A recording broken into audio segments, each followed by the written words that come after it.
이기적인 사람들의 특징과 인생에서 멀리해야 할 사람. 우리 삶에는 다양한 사람들이 등장합니다. 그 중에는 우리에게 긍정적인 영향을 주는 사람들도 있지만 반대로 부정적인 영향을 주는 이기적인 사람들도 있습니다.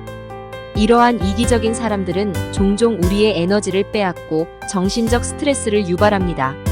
때로는 이들과의 관계를 끊는 것이 우리의 정신 건강에 도움이 됩니다.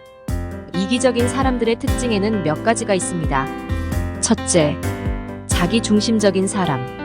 자기중심적인 사람들은 대화에서 항상 자신의 이야기만 하고 다른 사람의 이야기에는 관심을 보이지 않습니다.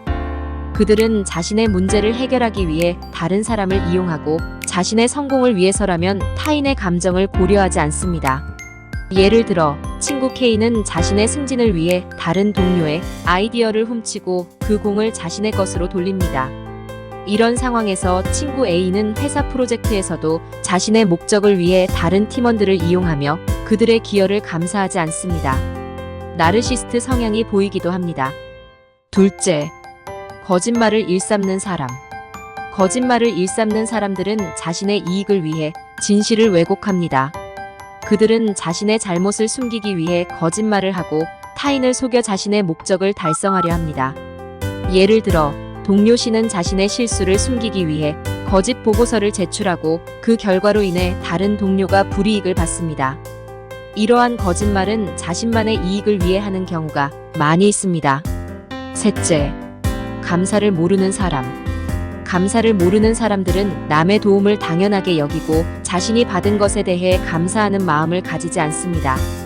그들은 다른 사람의 친절을 이용하고 그에 대한 보답을 하지 않습니다. 예를 들어 친구 D는 자신의 이사를 도와준 친구들에게 감사의 말 한마디 없이 그냥 당연한 것으로 여깁니다. 마음으로 고마워할 수도 있지만 표현하지 않는 감사함은 감사가 아니 것입니다. 넷째, 비판을 받아들이지 않는 사람. 비판을 받아들이지 않는 사람들은 자신의 행동이나 의견에 대한 비판을 거부합니다. 그들은 자신이 항상 옳다고 믿으며 다른 사람의 조언이나 피드백을 무시합니다. 예를 들어 직원 E는 프로젝트가 실패하자 상사의 조언을 듣지 않고 자신의 방식대로 일을 계속하려 합니다. 결국 문제를 그르치게 되고 손해를 보는 경우가 있습니다. 그렇다면 이런 사람들을 대처하는 방법을 알아보겠습니다. 1. 경계를 설정하세요. 친구가 계속해서 당신의 개인 시간을 침해하거나 당신이 편하지 않게 느끼는 행동을 한다면 그 친구에게 나는 개인 시간을 중요하게 생각하고 그 시간을 존중해 주길 바란다라고 말하는 것이 좋습니다. 2. 명확하게 의사소통하기. 예를 들어 나는 너의 행동이 불편함을 주고 있다고 느껴. 우리가 이 문제를 어떻게 해결할 수 있을지 같이 생각해보자라고 말할 수 있습니다. 3. 자신을 우선시하기.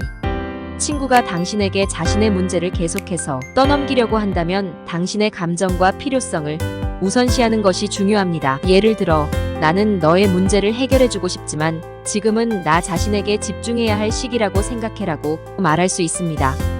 이러한 이기적인 사람들과의 관계를 끊고 긍정적이고 지지적인 사람들과의 관계를 구축하는 것이 중요합니다. 우리의 삶은 우리가 선택한 관계로 형성됩니다. 이기적인 사람들과의 관계를 끊음으로써 우리는 더 건강하고 행복한 삶을 살 수 있습니다. 내 주변에 이러한 사람이 있다면 관계를 돌아보는 것도 중요합니다.